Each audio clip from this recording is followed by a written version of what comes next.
बिस्मिल्लाहिर्रहमानिर्रहीम। अस्सलाम वालेकुम डियर स्टूडेंट्स, कैसे हैं आप सब? उम्मीद है सब खैरियत से होंगे। आज के इस वीडियो में आपको फिजिक्स 301 के असाइनमेंट नंबर 3 का सलूशन बताऊंगी, जिसकी ड्यू डेट 27 मई 2022 है।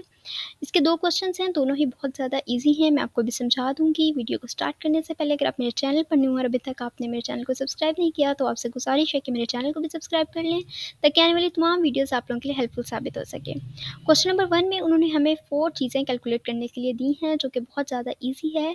फर्स्ट में हमें उन्हें करंट जो है कैलकुलेट करके बताना है।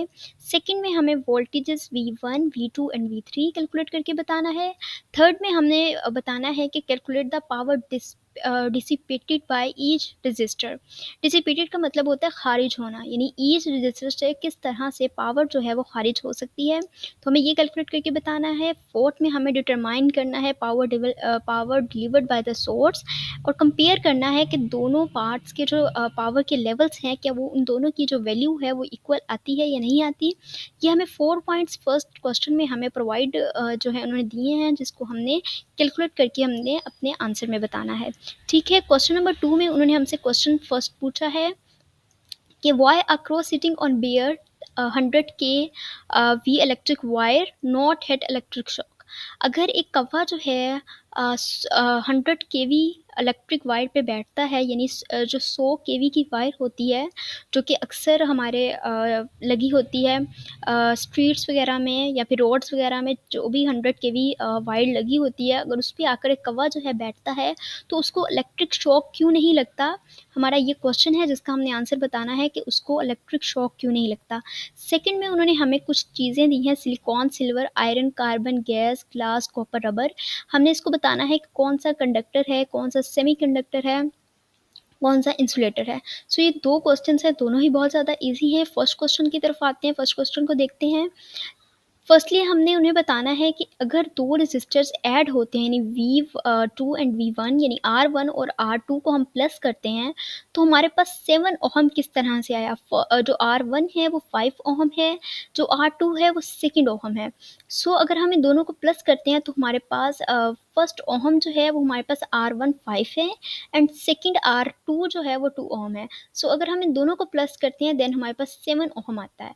ठीक है, फर्स्ट हमने जो है अपने प्रोवाइड यानी सॉल्यूशन में हमने फर्स्टली ये लिखा, इसकी डायग्राम बनाई। नाउ हमने क्या करना है कि R1 और R2 यानी कि जो रजिस्टर 1 है, यानी V1 जो है 3 ओहम और 7 ओहम, यानी इन दोनों को अगर हम प्लस करेंगे तो हमारे पास जो आंसर आएगा 10 ओहम आता है। अगर हम 3 ओहम और 7 ओहम को प्लस करते हैं तो हमारे पास 10 ओहम आता है। सो हम बताते हैं कि अगर हम दो बैटरीज लगाकर, यानी V1 एंड V2 भी लिख सकते हैं, जैसे कि हमने ऊपर लिखा था 3 ओहम एंड 7 ओहम। लेकिन अगर हम इसको ज़्यादा ईजी करना चाहें तो हम जस्ट एक बैटरी लगाकर वोल्टेज 1 में जस्ट 10 ओहम भी लिख सकते हैं।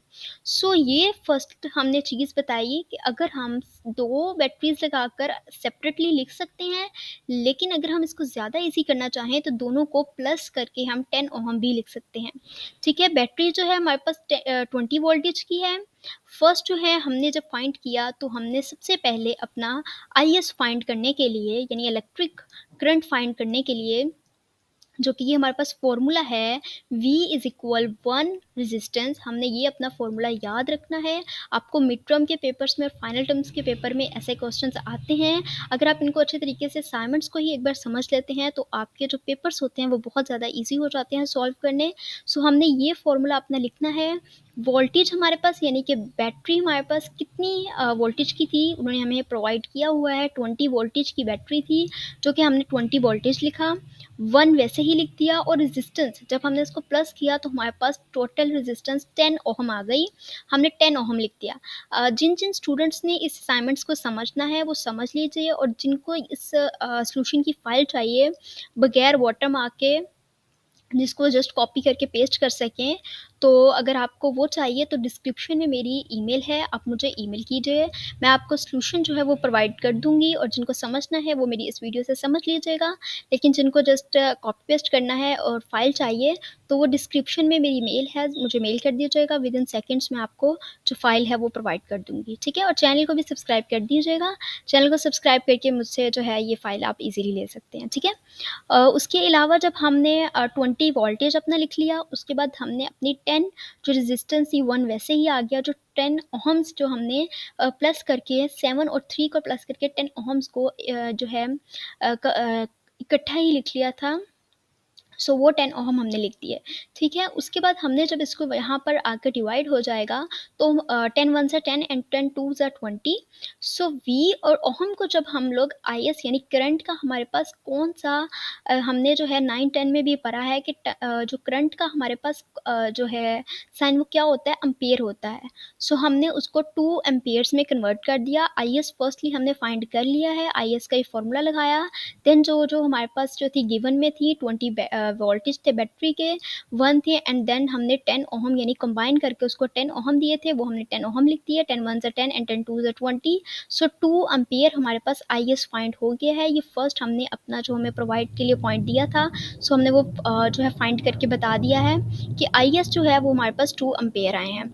सेकेंड है कि determine the voltage V1 V2 and V3। सो हमने वोल्टेज को फाइंड करना है, V1 को, V2 को एंड V3 को। As we know that ohm's law को यूज़ करना है इसमें भी। फॉर V1 हमने जो है जब V1 फाइंड करना है तो V1 लिखेंगे, IS लिखेंगे, और R रेजिस्टेंस हम जो है वो R1 ही लिखेंगे, ठीक है? जब हमने V1 फाइंड करना है, सो फर्स्टली हमने V1 लिख लिया क्योंकि हमने V1 को फाइंड करना है। आईएस हमारे पास क्या आया था, आईएस हमारे पास 2 एम्पेयर आया था। देन हमने 2 एम्पेयर लिख लिया, और R1 यानी कि R1 हमारे पास क्या था, जब हम अपना ऊपर देखते हैं, ऊपर यहाँ पर जाते हैं, तो हमारे पास सॉल्यूशन में फर्स्टली था कि R1 जो है वो हमारे पास है 5 ओहम, और R2 है हमारे पास 2 ओहम, ठीक है? देन हमारे पास 7 ओहम आया। लेकिन अगर V1 देखते हैं तो हमारे पास 3 ओहम थे, 3 और 7 को हमने प्लस किया, जिससे हमारे 10 ओहम आए। सो हमारे पास R1 क्या है, R1 हमारे पास 3 ओहम्स हैं, ठीक है? ये हमने पहले ही फाइंड किया हुआ था। सो हमने यहाँ पर जब उन्होंने हमसे रेजिस्टेंस 1 पूछी है, R1 पूछा है, तो वहाँ पर हम लिख लेंगे कि 3 ओहम्स, ठीक है? क्योंकि फर्स्टली हमने ऊपर फाइंड करके बताया है कि R1 जो है वो हमारे पास 3 ओहम है, और R2 जो है हमारे पास 7 ओहम्स हैं, जिनको हमने प्लस किया है, तो टोटल हमारे पास R जो है वो 10 ओहम्स आए। सो अब हम R1 के लिख लेंगे कि 3 ओहम्स, देन V1 वैसे ही लिख लेंगे।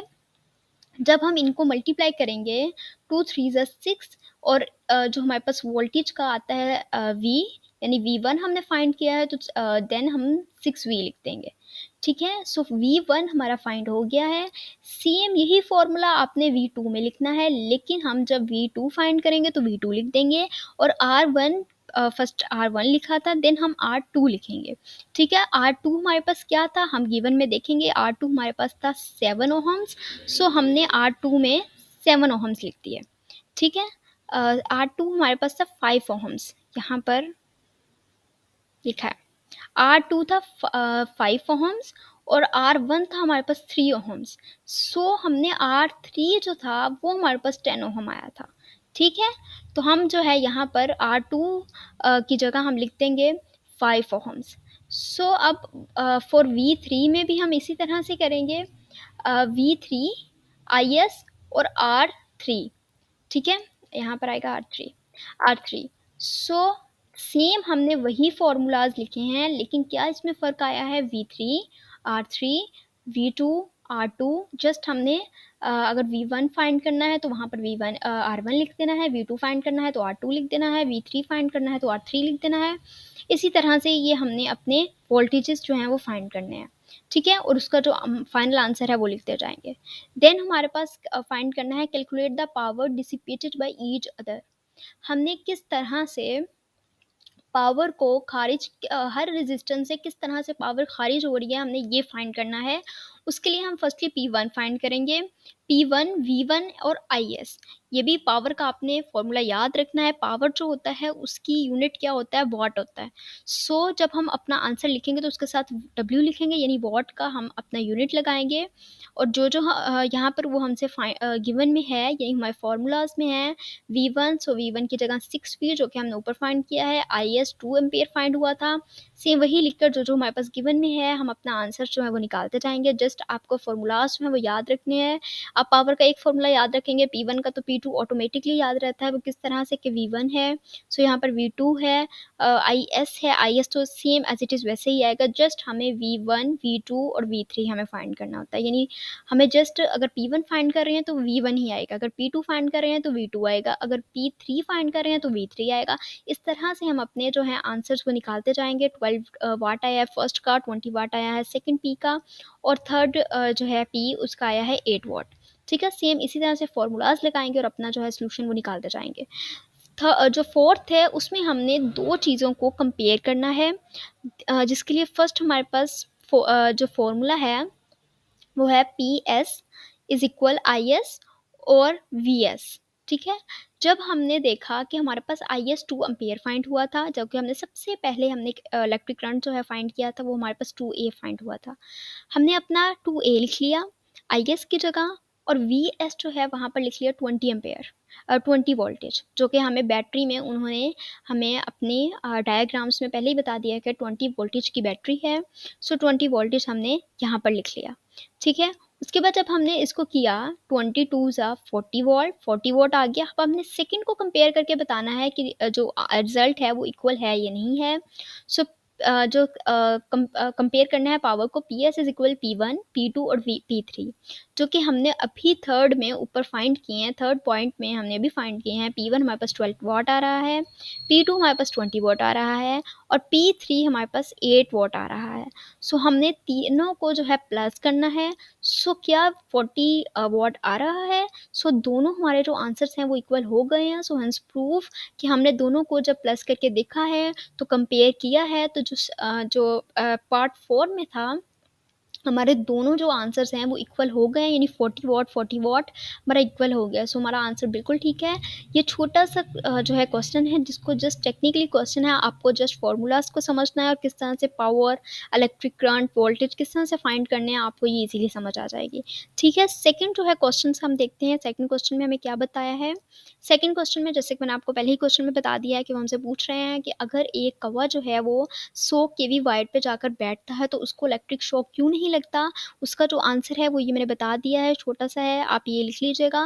When ever a crow is roasted on, क्यों नहीं लगता मैं आपको अपने जो है वो वर्ड्स में बता देती हूँ, लिखा पैसे लीजिएगा ताकि आपको भी इस चीज़ का नॉलेज हो कि अगर एक कौवा जो है जब तक एक 100 kV की वायर पर बैठा रहता है तो उसको करंट शॉक नहीं लगता, क्योंकि वहाँ पर हमारे पास पोटेंशियल डिफरेंस जो है वो कन्वर्ट नहीं होती। अगर कौवा अपनी चोंच जो है वो सेकंड वायर पर रखेगा तो वो एक रेजिस्टेंस बन जाएगा, यानी वो एक सोर्स बन जाएगा। करंट जो है वो उससे होकर सेकंड वायर में जाएगा। सो वो करंट जो है वो उसके अंदर से फ्लो करेगा, जिसकी वजह से तब उसको करंट लगेगा अगर वो अपनी जो चोंच है वो सेकंड वायर पे रखेगा। जब तक वो एक वायर पर बैठा रहेगा उसको करंट रेजिस्टेंस नहीं होगा, यानी करंट जो है वो फ्लो करके नेक्स्ट वायर में नहीं जाएगा। करंट जो है वो अपना फ्लो करेगा, लेकिन जब वो अपना खुद रेजिस्टेंस बनाएगा, खुद पोटेंशियल डिफरेंस बनाएगा, अपनी चोंच को सेकंड वायर पे रखेगा तो उससे होकर करंट सेकंड वायर में जाएगा। सो जब उससे के अंदर से करंट फ्लो होगा तो तब उसको करंट लगेगा, अगर वो अपनी चोंच जो है वो सेकंड वायर पे रखेगा। सो इस वजह से करंट वायर नहीं, उस पर उसको शॉक नहीं लगता, क्योंकि वो जस्ट बैठा होता है एक 100 kV वायर पे। ठीक है, सबसे इसके जो मेन आंसर है वो है कि उसमें से पोटेंशियल डिफरेंस होकर सेकंड वायर में नहीं जा रहा होता, इस वजह से उसको करंट नहीं लगता। आप सेम जो है ये क्वेश्चन का आंसर है ये आप लिख लीजिएगा। सेकंड में है गिवन, हम उन्होंने हमें गिवन में ये दिए हुए हैं silicon, silver, iron, carbon, glass, copper और रबर। हमें जस्ट बताना है कि कौन सा जो है सेमीकंडक्टर है, कौन सा कंडक्टर है, कौन सा इंसुलेटर है। तो सिलिकॉन जो है वो सेमीकंडक्टर है, सिल्वर जो है वो कंडक्टर है, जो आयरन है वो भी कंडक्टर है, जो कार्बन है वो इंसुलेटर है, जो ग्लास है वो भी इंसुलेटर है, जो कॉपर है वो कंडक्टर है, जो रबर है वो इंसुलेटर है। ठीक है, सो ये 2 क्वेश्चन्स थे छोटे-छोटे से, बहुत ज़्यादा ईज़ी थे। अगर आपको इन क्वेश्चन्स की समझ आई है, तो आप लिख लीजिएगा ऐसे ही। यहाँ से अगर आपको सॉल्यूशन की फ़ाइल चाहिए, तो बगैर वाटरमार्क के, यानी जो है जस्ट आप कॉपी पेस्ट करें, जो कि वाटरमार्क और ये जो लाइन्स वगैरह हैं, जस्ट आप ताकि कॉपी कर सकें। तो डिस्क्रिप्शन में जो है मेरी ईमेल आईडी है, आप मुझे मेल कर दीजिए।